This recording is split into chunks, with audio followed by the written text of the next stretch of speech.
Alright, so now we're going to go ahead and sculpt this. We're going to do some basic facets, but prior to doing that, what we're going to do is we are going to taper these scales so they go from thick to thin towards the front.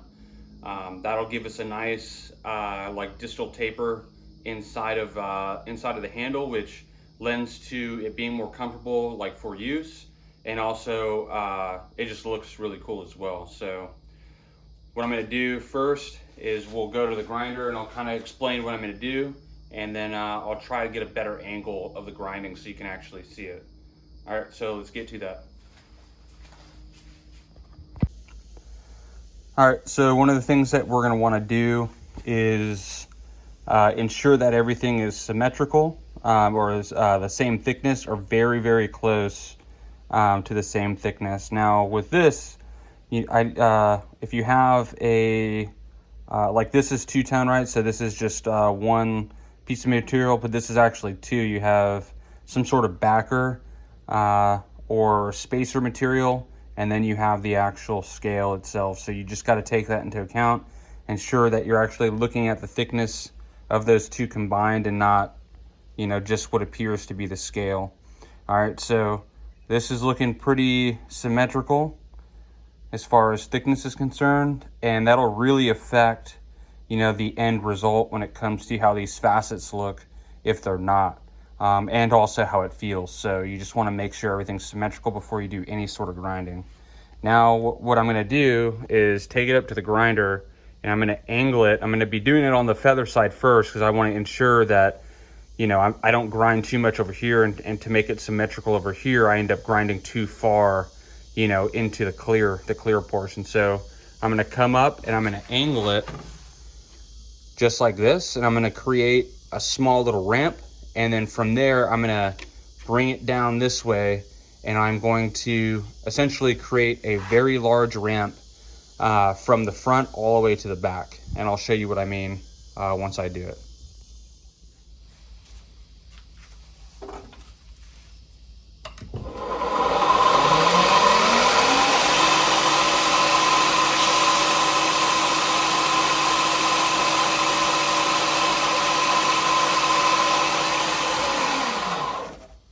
All right, so this is that ramp that you can see. I have that little angle right here.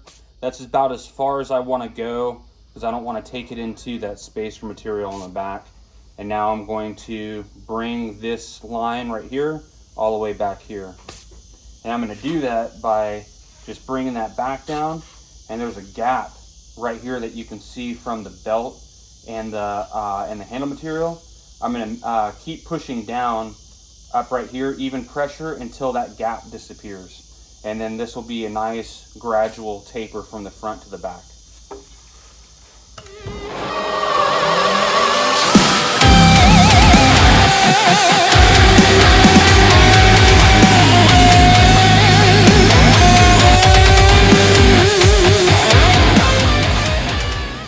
All right, so there we go. Got that nice gradual taper. And then I'm just going to make sure that I do the same thing on the bog oak side.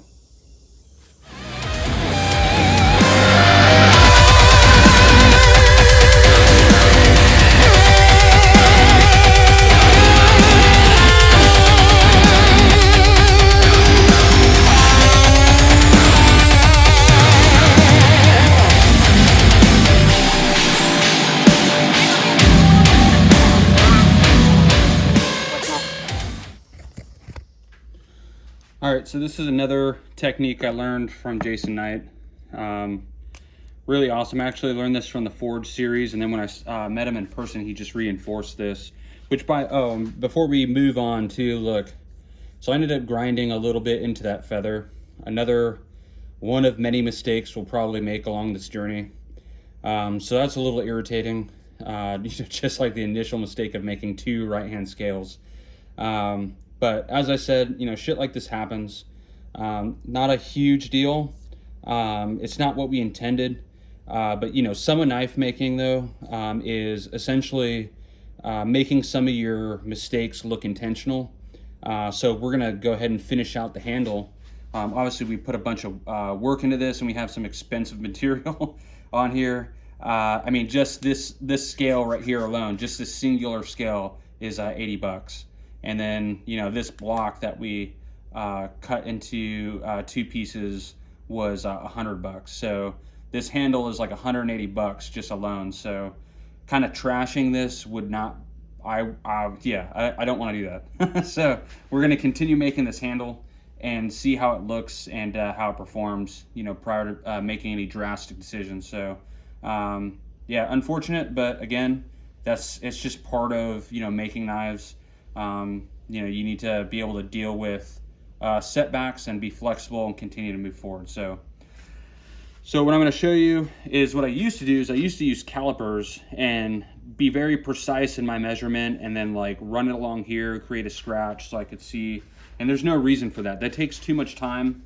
And when you can just do this, and what you're going to do is you're going to take a pen, and you're actually going to be using your other finger as a guide on the edge of the material as you bring that pen back, and it's going to keep the pen or that line in the same exact spot throughout the material. Now obviously because it's tapered, it's going to go from thin to thick, but that's what we want. So if I wanted I'll probably bring it pretty much to where this spacer material is. But here's the thing, I don't know if that spacer material is you know, perfectly even. So I'm going to use this nice flap that we have on the edge of the you know, the face of the scale, so that I can get a nice even line.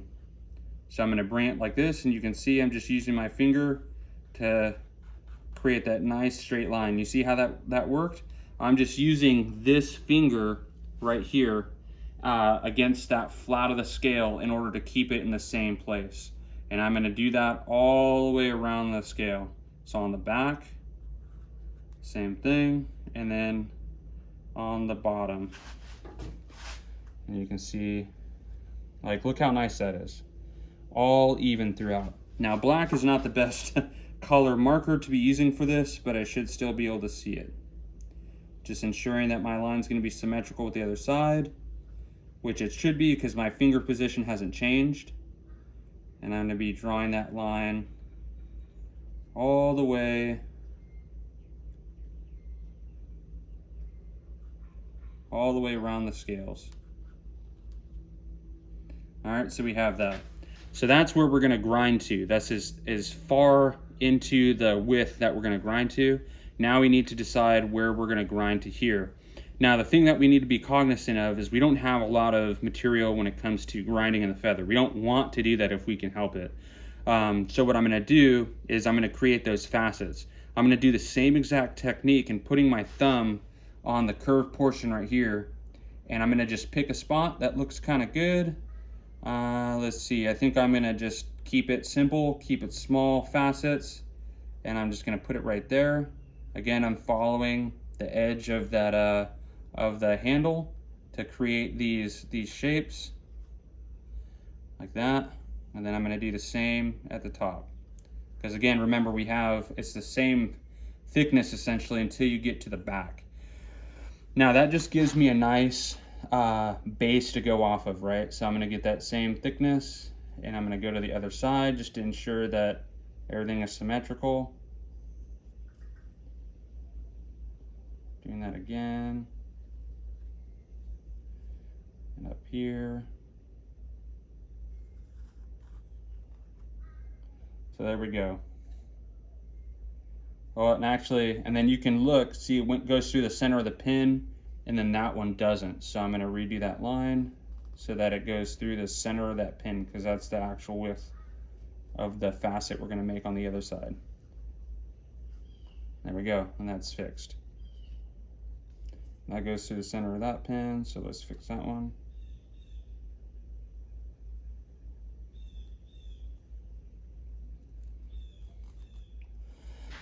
All right, now what I typically like to do is, we don't have a lot of feather material up here, and so that's good. I like having a very exaggerated area here. Normally you can make, so I don't know if you saw that, but I like having an exaggerated area over here. But normally you can take a portion of the handle away from right here, and that'll be a nice area for the palm of your hand to go. But I'm gonna extend this. I really like how this looks, so I'm gonna extend this higher. And I'm pretty much gonna take it all the way up to here, and it's gonna look super wild and very, very like exaggerated, which is the look I'm going for. So I'm just gonna draw this, and remember, this is just a sketch. I don't have to stick to these lines, right? This is just a suggestion. There's one of the things that I learned, you know, from Jason in the Forge series, and you'll hear me reference that a lot, because why would I not when it comes to referencing, you know, what a master says? I am not even close to being a master, so I am teaching you the things that I've learned, you know, either through trial and error or, you know, most likely from another instructor. So there we go. That's going to be that side, and I'm going to do the same thing for the other side. And I'll typically, if I want it to be symmetrical, I'll typically take this little point right here that it connects, and I'll just bring this all the way across, so I have some sort of idea of where, you know, this little, that little swoop, the top portion of that swoop is going to go. And I know you can't see what I'm doing right now, but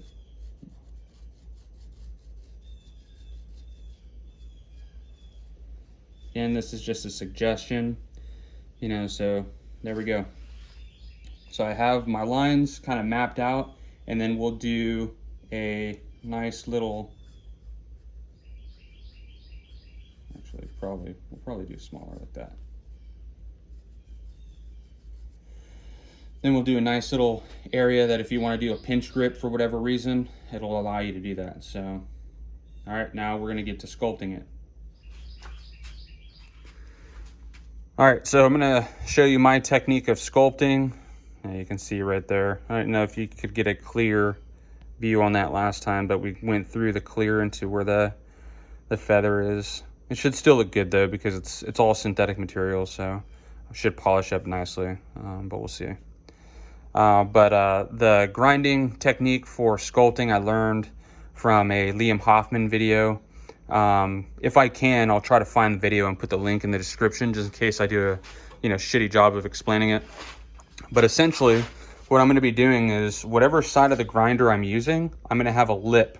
I'm going to have my belt come off of it. As you can see a little lip right there. I want it to be coming off of that. That's going to give me flexibility and some play with the belt right here, that I can kind of put this across right there, and it's not a hard surface, so it's not going to eat into the handle very much, but it's still going to allow me to get like a nice crisp line. So I'll kind of show you. And one of the things that, again, that Jason Knight kind of explained to me is, think about even doing bevels and handle sculpting. Think about it as carving into the wood, or in this case, into the plastic, and wood in this case, right? But think about it like carving. And if you have that kind of mindset, it makes it a lot easier to visualize exactly like what to do to get these lines. And obviously, the very basics of it is I'm going to come right here at an angle, and I'm going to bring it all the way across, following the curve at that edge. So like this, bringing it up, and that's going to ensure that it follows that line. And then I'm going to check it. I'm going to look, how close did I get to the bottom of this line, and I'm going to adjust my angle appropriately to bring it into the drawn areas. So let's do it.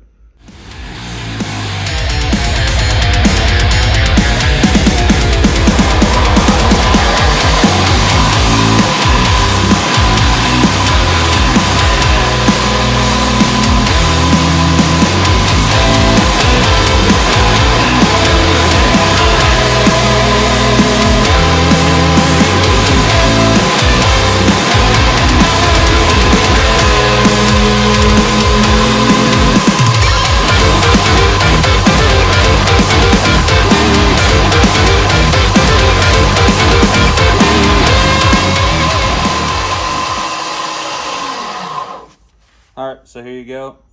So we got that first line. It follows pretty close to where the, where this line is. This could probably be brought down, this little area right down there a little bit more, and I'll do that.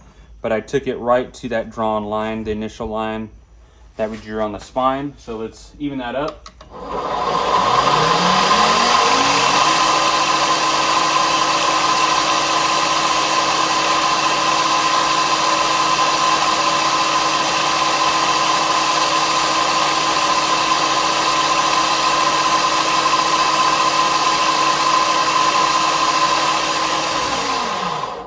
There we go. Now it's where we want it to be.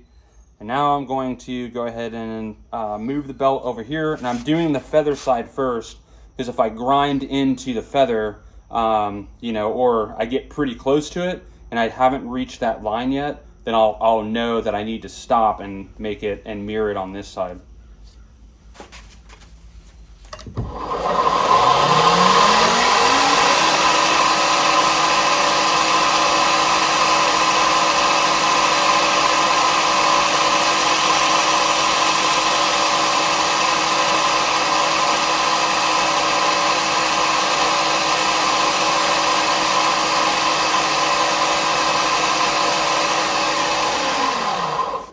All right, see, now I got this one right here.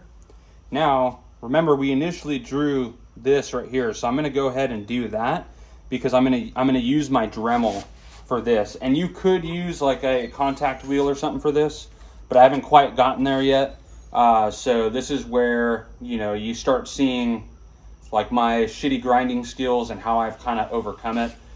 Typically, if there's something I can't do on the grinder, there's a lot of, I wouldn't say complicated stuff, but stuff that I'm probably not ready to do that I've been doing, and I'm able to accomplish it because I just throw time at it instead of skill, right? So moving forward, when I actually make this a business, that's not going to work, but it works right now because I'm not, I don't rely on making knives for my, to put food on my table. So, and you'll see how I do it. So I'm going to use the Dremel to get most of this in after doing this little facet right here. And then, I typically true everything up with hand sanding. So, all right, let's get that done.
All right, so we just roughed it in. Now we're going to move over to the Dremel. All right, so it's looking kind of shitty right now, but that's all right. I'm not exactly sure how I'm gonna do this. I'll try to Dremel this in front of the camera. This is where, having proper equipment would really come in handy. But I'm essentially going to bring this, and we already got really close to the feather when it comes to the thickness. There's just not a whole lot of thickness to work with this scale. So that's something that I'll have to, address in the future if I do, scales like this again. We're most likely going to grind into the feather a little bit. I'm gonna use the Dremel just to clean up these edges right here, and then we'll really tighten it up with a dowel and some 120 grit sandpaper. So, all right.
All right, so still not super perfect, but that's all right. Like I said, we just want, what I do is I try to give myself a little groove right here and right here, right on those edges.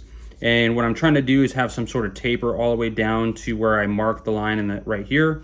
And I want to ensure that that line stays right there because we don't want to get too close to that center material. All right, so just because, I mean, that's just how I found it feels really good to the hand. So definitely having some meat right here helps. So yeah, so we got that done. I'm gonna go ahead and do it to the other side. And then I'll be taking it to the grinder. I'm not gonna show this part because it's the same exact thing. And it'll get repetitive, but you can see that we did grind into that feather, or the spine of the feather a little bit, but that's all right though, because I mean, it seems like that'll be kind of a theme. It'll just be like the center of the feather that is protruding through this material. And it'll all be nice and even though once everything is hand sanded. So it'll be just probably like a little line from the tip all the way there that, you know, comes up through this clear epoxy. So we'll see how that looks.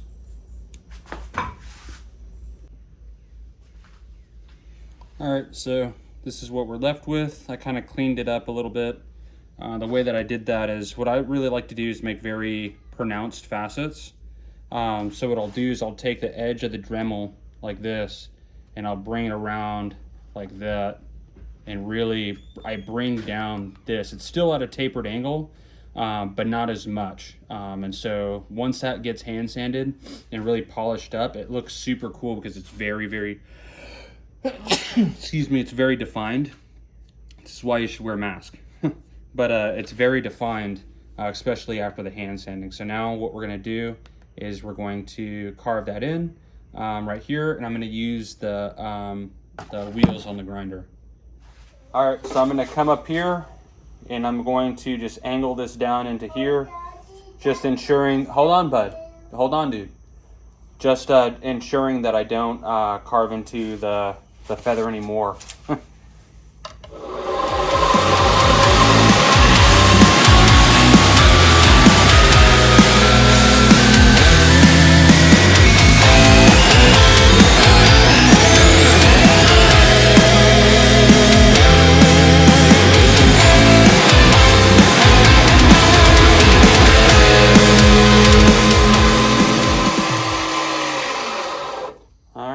So we got that on both sides, and then we'll clean again. Same with this. It's not as sharp as I'd like it right here, but we'll clean that up with the hand sanding. All right, so this is what we got so far. I still need to bring this a little notch back so that the fuller, you know, there's no gap there, because it does go a little bit farther back. So I'll do that with the Dremel, but from that little area that you saw me grind from the grinder on the wheels, I did the same thing right here as I did right there, you know, coming across the edge, making it sharper with, you know, the Dremel. And I do that just because, I don't know, it's kind of unique. I don't see a whole lot of people do that. And so it just really makes the facets look really sharp. And so it gives a very nice, I don't know, especially within photography, because it just really shows distinct lines, and it feels good too. It doesn't feel uncomfortable. Still feels really nice. Now what I'm gonna do is, you see how it's still pretty sharp right here, because we didn't like curve it in. So I'm gonna give little mini facets right there, and it'll give it another layer of dimension, as well as make it a lot more comfortable to hold. So that's what we're looking like right now. This knife actually looks pretty cool overall, especially when this is all said and done. It's going to be super nice. So nice little fighter. All right, and the key with a lot of this stuff, because we're going to be bringing this back, is not just going ham on it all the time, is the test fits. So I'm going to pull this out, I'm going to grind a little bit and then test fit, grind a little bit, test fit. And I'm going to continue to do that until I get it where I want. You don't want to take too much off, and then that's where you make mistakes if you get impatient. So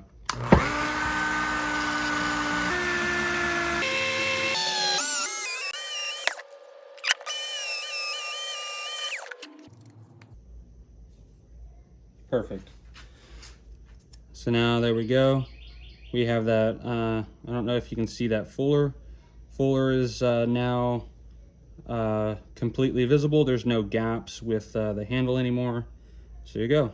Now it looks a lot more better. All right, so now that's pretty much it with the sculpting. When it comes to stuff we're gonna do in the garage, now it's just gonna be a matter of patience and hand sanding.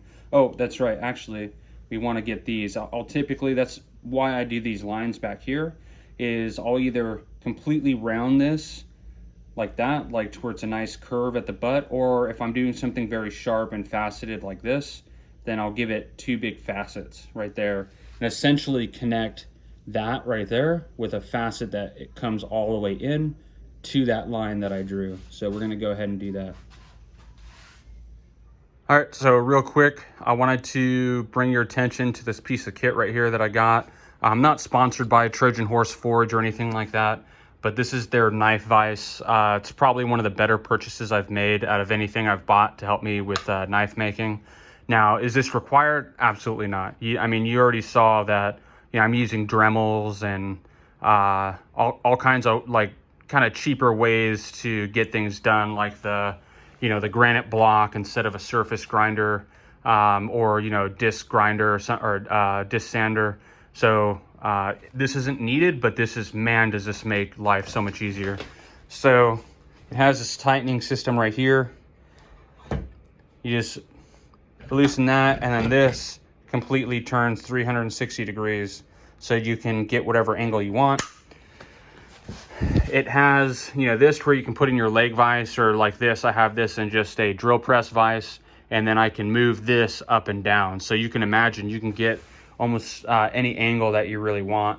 And then it comes with this right here.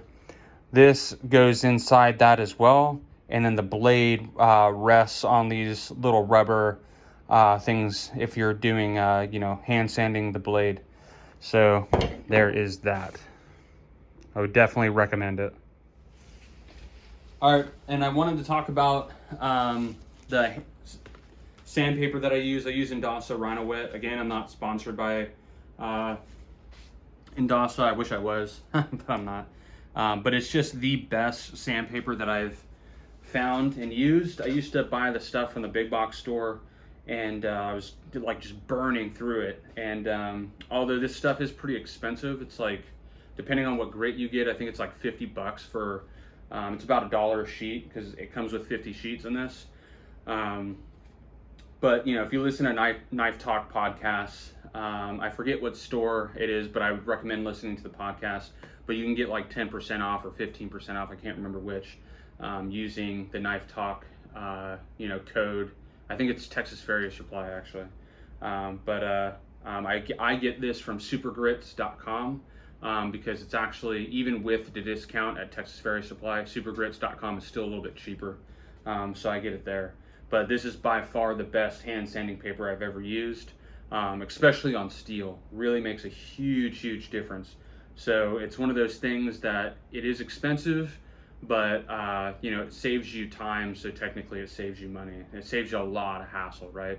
And then, you know, having the right tools to use in conjunction with the sandpaper really helps ease the process so that it's not so terrible. Because one of the things that if you start knife making that you'll realize is that you tend to do a lot more hand sanding than anything else, especially when you're trying to get, you know, take things to high finishes. So that's what we're gonna start, hand sanding the handle. And one of the things that I wanted to talk about when it comes to faceted handles, what's really nice about faceted handles is, in my opinion, it's actually a lot easier, at least for me, to do faceted handles than something that's completely round. Now, you can hide issues within rounded handles. If it's not completely symmetrical, it'd be way harder to tell, because it's really easy to tell when you have really sharp lines if it's symmetrical or not. But two things with that, in my opinion, this is just my opinion, but things that are easily, what would you say? It's easy to tell that it is symmetrical. I think look a lot better, which is why I like the sharp lines in my handles. And so what we're gonna do is, what's nice about faceted handles though, is you can take each facet all the way up to your final grit before moving on. So the way that I do my handles is I'll start on the spine and I'll take it all the way to 1500 grit, and then I'll move it to the bottom of the handle and I'll take that all the way to 1500 grit. And the reason why I do that is because if the spine area, like throughout the entire handle, is completely taken all the way up, then this is already done. I'm not going to be bringing that material down, which typically, because we have angled areas, if I sand down this way, it's going to reveal more of that material on top, so it's going to appear to get wider. So sometimes what ends up happening is you'll take this down to a certain grit, and then you'll take these to a certain grit or whatever, and then you come down with the next grit, and then all of a sudden you have a side that's not symmetrical. So the thing is if you take the top and the bottom and the back all the way to the highest grit, you will see where you have issues with symmetry, and then you can take it to the grinder so you're not wasting a bunch of time trying to even things out with your facets. And then you can get it as close as possible, and then, like I have been saying this whole time, clean it up and true it up with hand sanding. So yeah, so that's what we're going to do first, is we're going to go ahead and take that top all the way to 1500 and the butt of it and also the bottom. All right, so speed. All right, here's a perfect example. So, I kind of trued up this top right here. Actually, I probably need to sand a little bit more right here. But you can see we have kind of an angle right here, but none really right here. It goes sharp and it's rounded. And it's because of that facet on the side. You see how that kind of goes to a point, but it doesn't do that over here. And that was revealed. It looked pretty symmetrical until I sanded the top. So that's exactly why I'll do the tops first.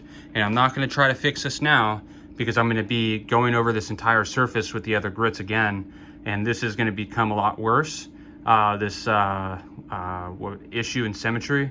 And then I'll take it to the grinder to get it as close as I can. And then later on, after I get done with the bottom and all that other stuff, then that's when I will true it up with sandpaper. So yeah, one other point I want to do or talk about is you can see my scratch pattern is going diagonally with the 120 grit. So now what I'm going to do is I'm going to go back and forth, and just like I would with steel, I'm looking to get rid of all of these diagonal scratches. Once all those scratches are gone, I know that now I am truly at 320, and the progression I'm going to be doing is 120, 320, 600, and then 1500. All right, so you can see it's already looking pretty good. It's at 320 right now. Now I with 320 I went back and forth, or forward and backwards this way. So now when I go to 600, I'll be moving it back to diagonal, and then going to 1500 grit, I'll go back, forward, and backwards. All right, so we took it to 1500. Everything's nice and smooth. This is still a little cloudy, but that'll become clear once it's buffed out. But all right, so we're done with the top. We revealed some, inconsistencies with the symmetry that we'll fix after we go through the butt of the handle and also the bottom. So I'm going to take care of all that, and then I'll show you what we're going to do next. All right, so I was recording myself hand sanding, and I was going to speed it up, but then my camera fell and I didn't realize it. So I've taken this flat right here to 600. I just used this and just, like I said, went diagonal and then went forward. I started at 320 because the grind was pretty smooth to begin with. Now, the thing I wanted to show you was when I do 1500 grit, I actually just use my finger. And the reason why is because this is such a high grit, it's not actually taking, it's more polishing. It is technically abrading the material, but it's not abrading it at such a rate that you would, deform the shape of the facet. The nice thing about it though, is when you use your fingers, you actually round it just a tad, like ever so slightly, especially these corners right here. Because the thing is when you do facets, you want it to appear as though that it's extremely sharp, right? But you don't want it to actually feel sharp, because that's going to be super uncomfortable to use. So once I get to 1500, I do it with my fingers, and that ensures that it's actually going to have a comfortable, nice, like very subtly rounded edges. All right, so that's one important thing when you're doing this. If you make them too sharp, you're definitely going to get complaints about, you know, it biting into the hand during use. And that's one thing too. Like when you are making knives, one of the things you want to do prior to selling them and stuff is test them. You know, you can have a handle that looks great, you know, or a blade for that matter that works great. You know, with the blade, you know, if it doesn't have the proper geometry, it may look awesome, but it's not going to perform, you know, in the task that it was created for properly. And same with the handle. You might have something that looks really awesome, but, you know, may absolutely be horrible to use for any length of time. And, that, you know, that's not what you want.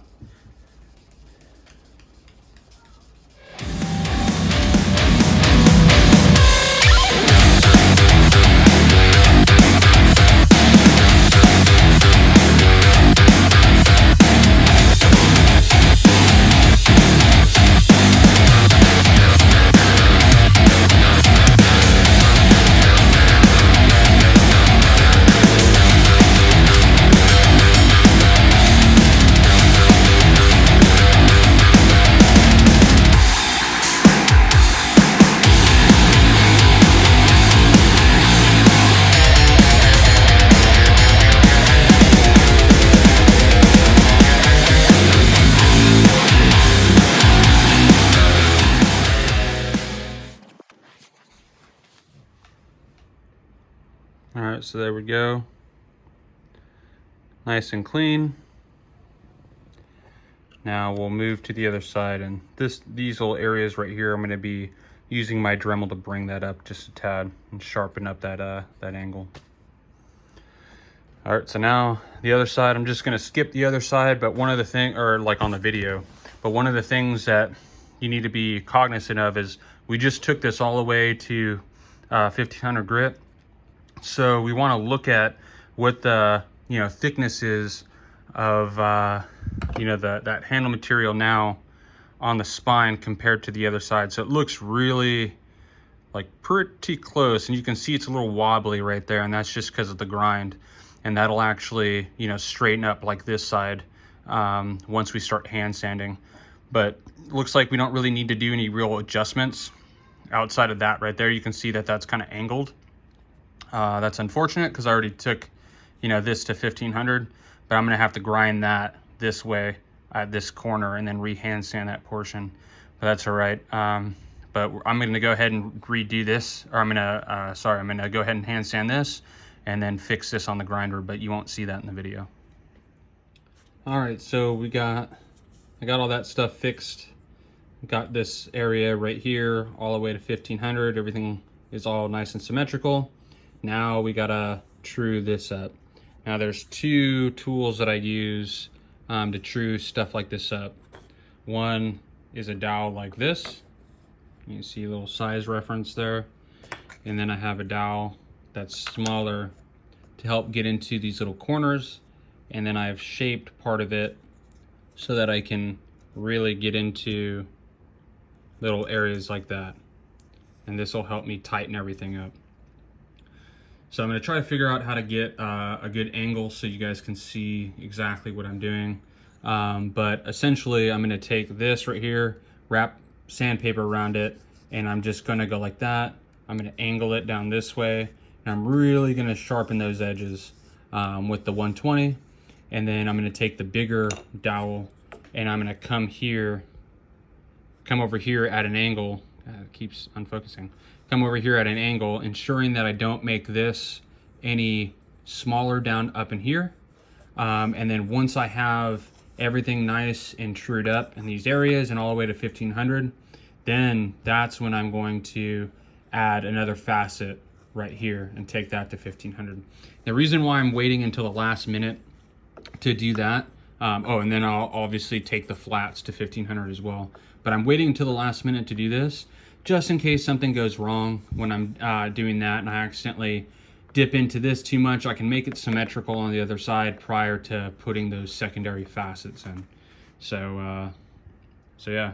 All right, I'm gonna try to figure out a good way to, or where to put this so you guys can see.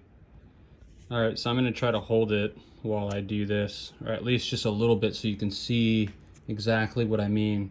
You can see right here I have that angled part, and as I press down that with the sandpaper, that's when that you can see it peeking out right there. I want to bring that back just a little bit, and then what I'm going to do is I'm going to turn that that point towards the edge, and I'm just going to bring it along that edge.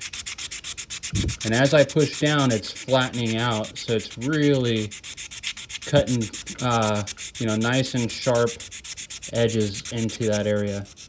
And, you know, I should have, I'll say this just in case I didn't remember to do it, but,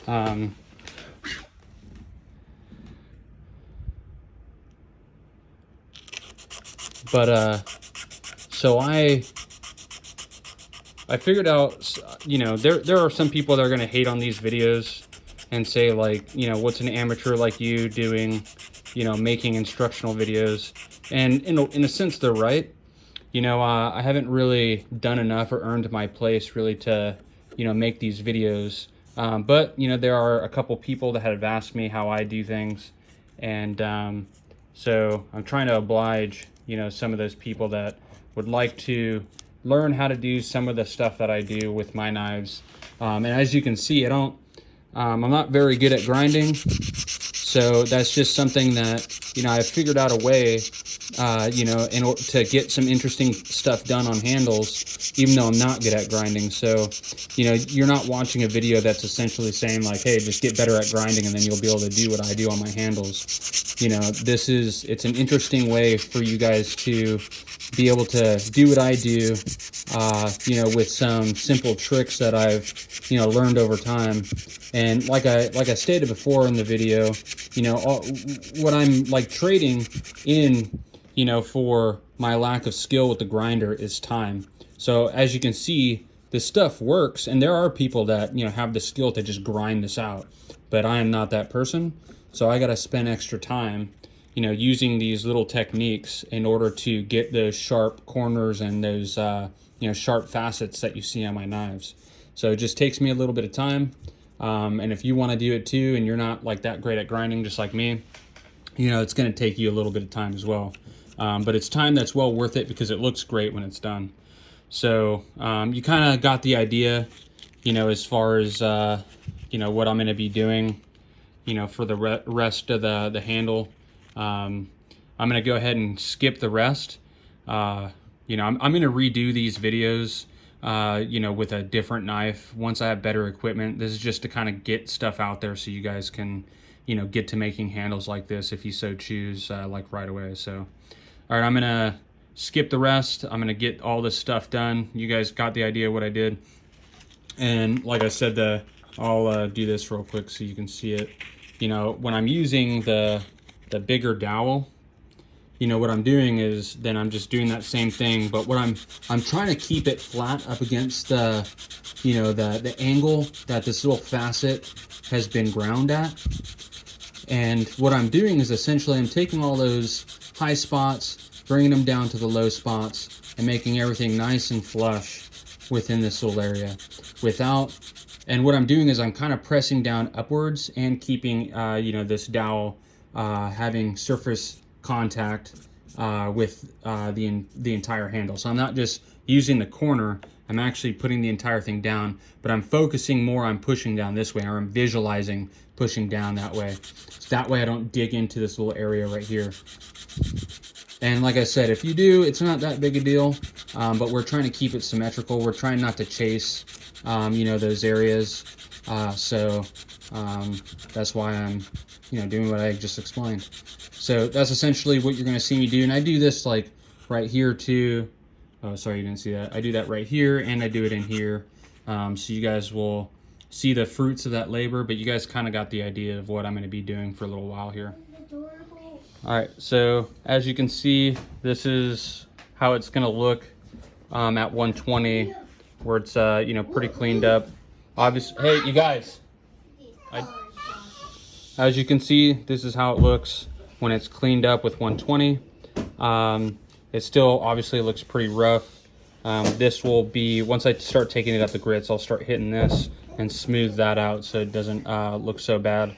But all these angles right here will start tightening up once we start going up the grits.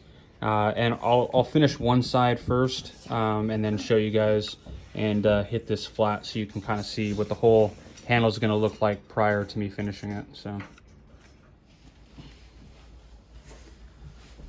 all right, so as you can see, we got the handle completely hand sanded, and then I took it to the buffer so that you guys could see, you know, kind of how it's going to look when it's all said and done. I'll probably still buff it and wax it a couple more times just to really get it to you know, shine, especially on this side with this clear resin. But yeah, so this is kind of how it looks. So it's looking pretty good as a whole. Now what we're gonna do is add those little mini facets right here. And again, the reason why I waited to do this was to ensure that everything was symmetrical and the same width when it comes to right down in here, so that when we do these extra facets, there is no issue with symmetry. All right, so we're gonna do that right now.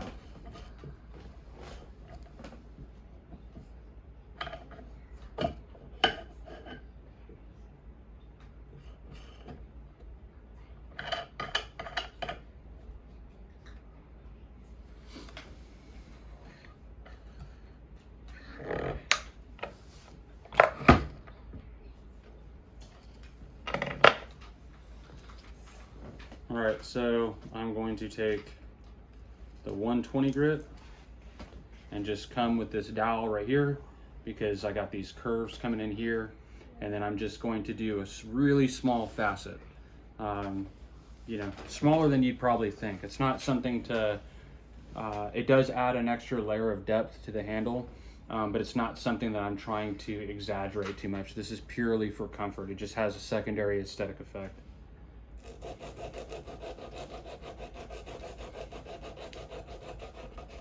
And I'm just going to try and keep it the same thickness as I go down, and that's really what I'm paying attention to. Trying to keep that same angle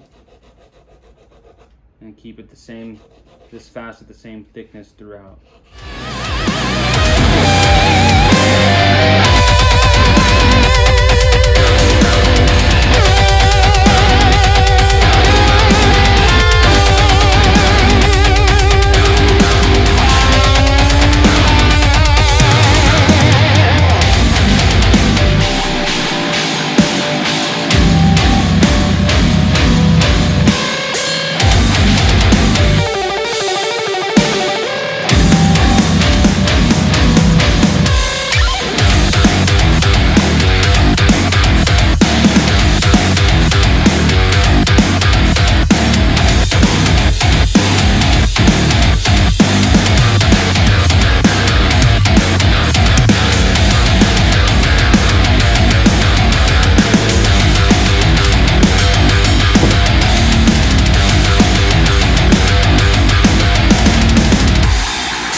All right, there we go. Now we got those little facets. I'm not sure if you can see it in the video, but they're there. And they're pretty close to being symmetrical. I'm happy with them. So there we go. So I'll give it another buff and another waxing and stuff like that. And then that'll be done, and then we'll move to, hey, Illy, be quiet. So once I get this buffed again, then we'll move to the glue up. So we'll be back in the garage, and then I'll show you what I'm gonna do for that. All right, so now prior to the glue up, actually, we're going to clean up this blade, re-etch it, make it ready so that we're not having to do any sanding or anything crazy once we glue up the handle. So we'll get that done first, and then we'll glue up the handle. All right, so this is what I was talking about with, you know, how you can use a blade with the Trojan Horse Forge knife vise. It has these little adjustable rubber stopper things that, you know, support the blade. It's really nice so that obviously while you're sanding it, the blade doesn't flex. So it's actually flexed a little bit going upwards. That's all right, I'll fix it in a second. But yeah, so it supports the knife. Look at that, it doesn't want to flex or move at all. Really, really helpful. You know, say I have it in there and I want to do the spine, all I gotta do is simply turn it that way and I can hit up the spine. So extremely convenient. Not needed, but extremely convenient. So I'm gonna go ahead and take this up to, or back to 600. It's at 600 now, but as you can see, there's little scuffs, stuff like that. So we wanna clean that up before we etch it again so we can do the glue up. All right, so we just got this rough sanded really to 600. It was already at 600, so I was really just trying to get some of those oxides off from the previous etch. So now we're going to go etch it again, get a nice deep etch on this, and then you know, neutralize the acid and then glue it up. All right, so whenever I get ready to etch, I always ensure that the blade is extremely clean. So I'll use dish soap and rub it all over the blade, run it under hot water, get it nice and clean on both sides, and then I leave it wet prior to etching it. I don't want to get any oils on there, and I've never had any issues with leaving it wet, sticking it straight into the acid for the etch, which you guys will see. All right, so you can see it's still wet. I'm gonna go ahead and put it in the ferric chloride right over there. And my ferric to water mixture, my ferric to water ratio is 4:1. So 4 parts water and 1 part ferric chloride. Now what I always do is about 10 seconds in, I'll take it out just to ensure I'm getting a nice even etch, which we are. That's good. And then I will just leave it in there. Now, I don't have to leave this in here as long as I normally would, simply because I already have some depth going on from the previous etch. So I don't need to leave it in forever. I'm just ensuring that everything's still even with the etch itself. It's looking good. And if you guys are curious, so I make all my own sanmai. And this is stainless sanmai, and the cladding material is AEBL. So the reason why I like AEBL is I can't cryo stuff, and I don't have the equipment right now. And so typically what I'll do is, so that's ADCRV2 for the core, and then AEBL for the cladding material. And AEBL like partially hardens with, you know, like an oil quench. So I like it better than using a different stainless because it's actually partially hardened along with the edge. So that's why I use it.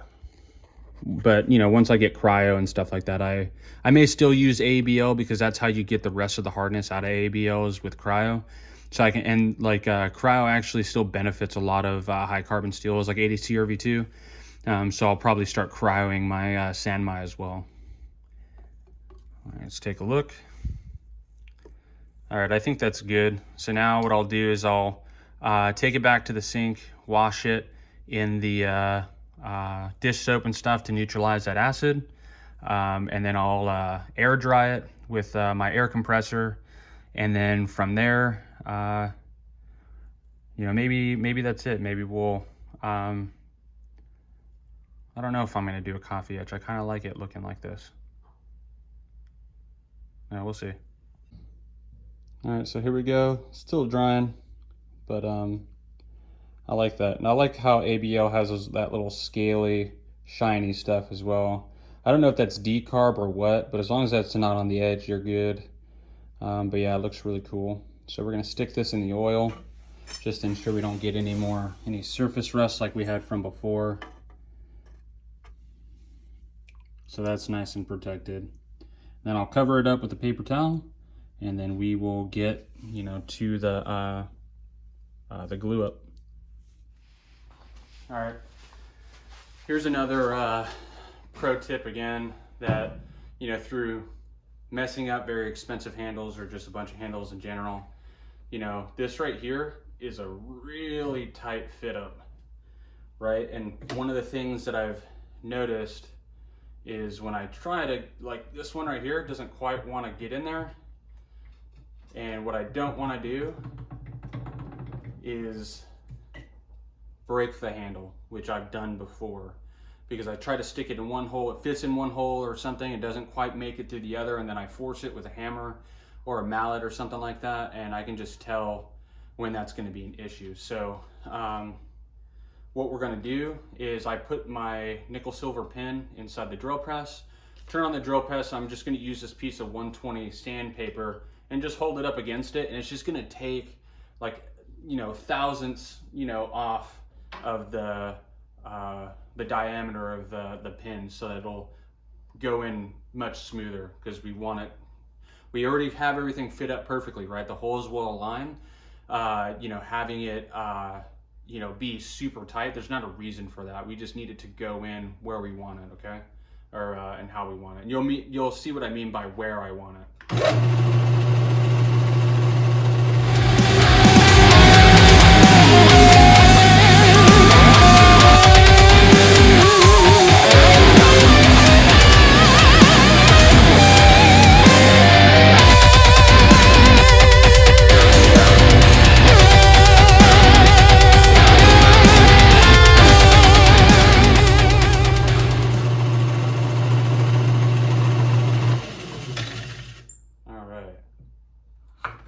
There we go. That's what we want right there. All right, so now we have a lot of excess pin. Because we're going to do a domed pin, we do want it to come out a little bit, right? But it doesn't really need to be all that much. Maybe, let's see, a little bit less than 1/8 of an inch coming off of the material. Now I want it to be the same over here, and instead of grinding and doing all these test fits, I can just leave it in here and actually just band saw it off. So that's what I'm gonna do. When you lie with the liar, you never wake up to the truth. All right, just like that. Now, I'll come a little closer. Now I have the same length on either side, and that's exactly what I want. Now what I'll do is what I did with this side is I kind of ground a little facet on there. I'll do that as well, because that'll just help me peen it later. And it'll also help it move through. I kind of scratched the handle. I'll have to redo that. That's irritating. That's all right. But yeah, so I'm gonna have to, I'll give this a facet that'll help with the doming of the pin. All right, so everything's ready for glue up. There's that little scuff mark that I have to fix. But I like having everything nice and neat and organized as I'm about to glue, just so I'm not looking for anything. But I'm gonna go ahead and use this little cup. Typically I'll just use something like that and scrape it off, but in the case of having to pour it inside this right here, I want some sort of apparatus or container that I can just easily pour. As I said before, I use G-Flex. I have the 5-minute version of it. I'm not a huge fan of that. So just because, I've had some small issues with it. Typically I'll have to let it cure for about 12 hours prior to doing any grinding, which, maybe it's just the temperature or something of my garage that's giving it issues, but I've never had any issues with G-Flex at all, ever. It's been super awesome. It just takes all day to cure. So once we glue this up, I won't touch this until tomorrow. But yeah, so it's just one part of each. So I'm gonna you know, like I said, I pretty much, there's certain materials that I'll use as if they don't cost any money. And that's, one is hand sanding, or sandpaper rather.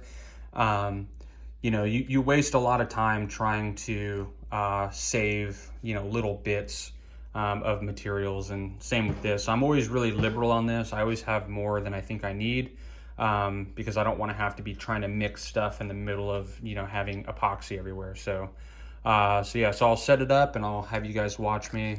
Oh yeah, and one of the other things, where'd it go? Where did it go? I had some, oh, there it is, some dye. This is why I was saying try to be organized so you're not looking for stuff. But this is Alumilite black dye for resin.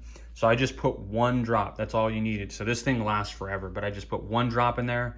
Now it does a couple things. It allows, obviously you have black epoxy, so any small gaps it'll fill, make it look seamless. But then also when it's completely black, you know that you have fully mixed, you know, the solution, I guess, is what it can be considered. So all right, so let's get to gluing it up.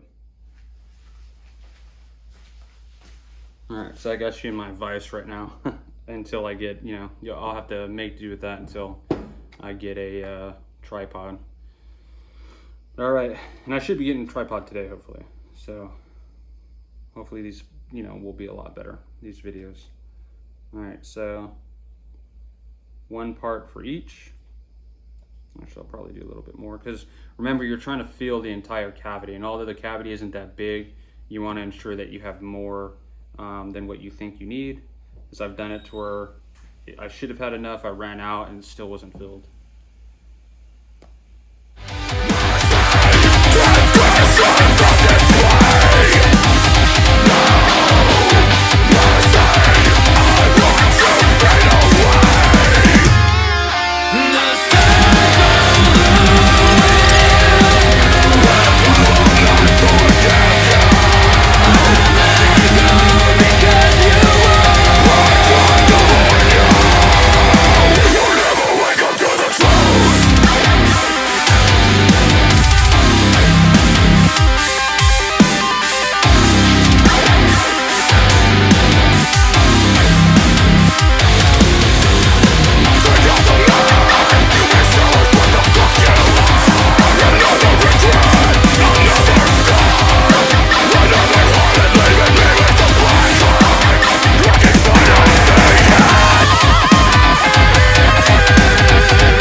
Just shove it in, and what we want to see is glue just come out of everywhere, and that's what we're seeing. That's a good thing.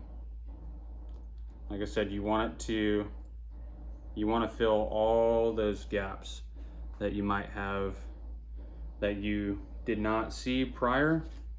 Obviously you don't want to use this as an excuse to not be accurate and precise with things, but it does help cover areas that you may not have seen or were too small for the naked eye to see. All right, there we go. I'm gonna go grab that rubber mallet.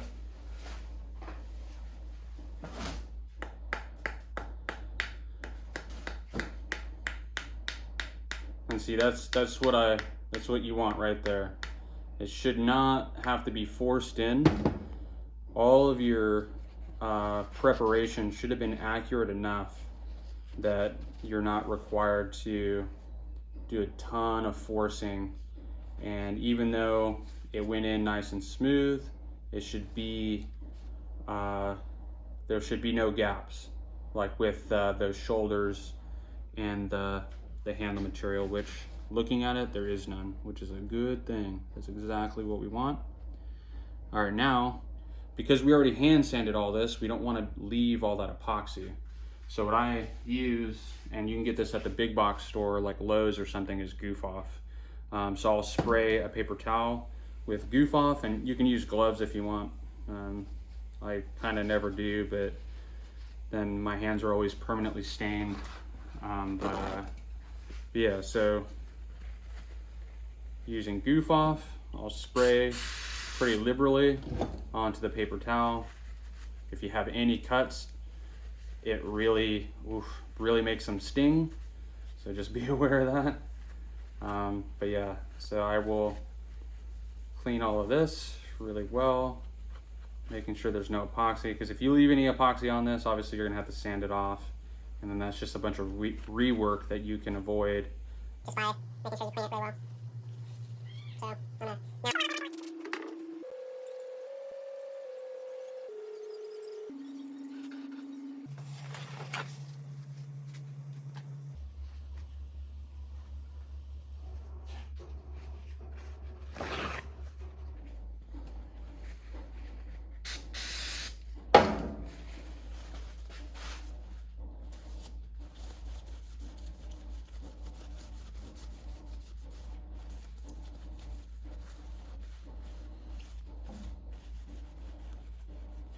really making sure this is nice and clean. Now, one of the things that some people forget is right in here, right where that is, you want to ensure there is no epoxy there.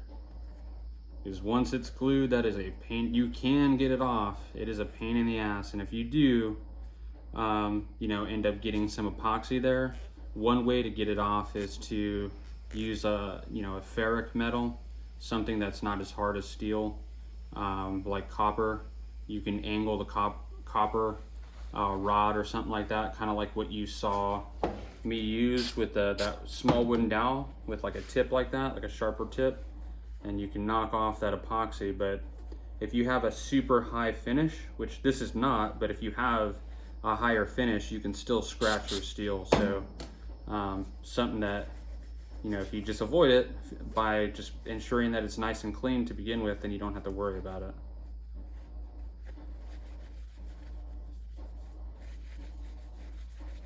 And the reason why I put it down too is because then I end up, because I don't have gloves, I end up chasing, you know, the stuff that I have epoxy on my hands, and I grab it to move it to clean a different spot, and then I put epoxy on somewhere else, you know. So just making sure this is really, really clean. Save you a bunch of rework. There's so many times I rushed this step, didn't make sure it was clean, and then kicked myself in the ass because I was doing a, you know, another like 30 minutes to an hour of rework of hand sanding and stuff that I didn't have to if I had just been more patient in the cleaning stage.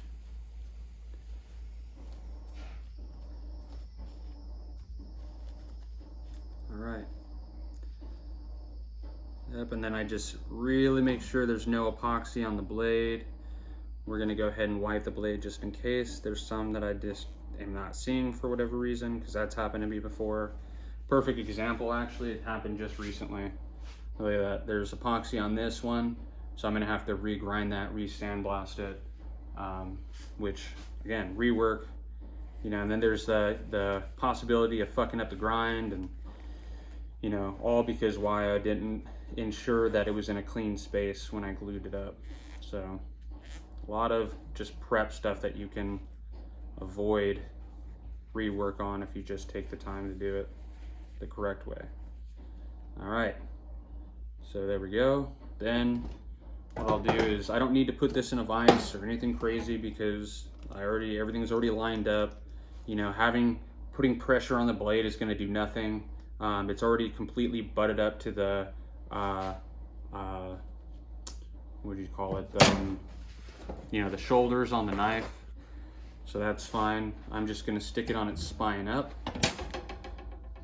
There's a tiny, tiny gap just right in there that it's really hard to see, that I would like to just get a little bit more epoxy in just to make it seamless. So that's what I'm going to do. I'm going to stand it up this way. Just put a tiny dab of epoxy right there that I may have to hand sand later, which, you know, is not a big deal. But it's these small little details, you know, that separate the, you know, professionals from, I mean, technically, if you want to get technical with it, if I'm a professional, then I shouldn't have had a gap, but there are times when it happens, and there are, you know, just taking the time to really ensure that you take care of it is what makes the difference in the final piece. All right, so now it's glued up. I ended up putting that clamp down there just to stand it up. And then I used this clamp just to close. There was that tiny little gap that I had mentioned. Well, I just clamped it just a bit and it closed up that gap. So I'm just gonna leave those clamps there, but it's nice and glued. And then, you know, later on, I'll make a video of me doming the pin. When you lie with the liar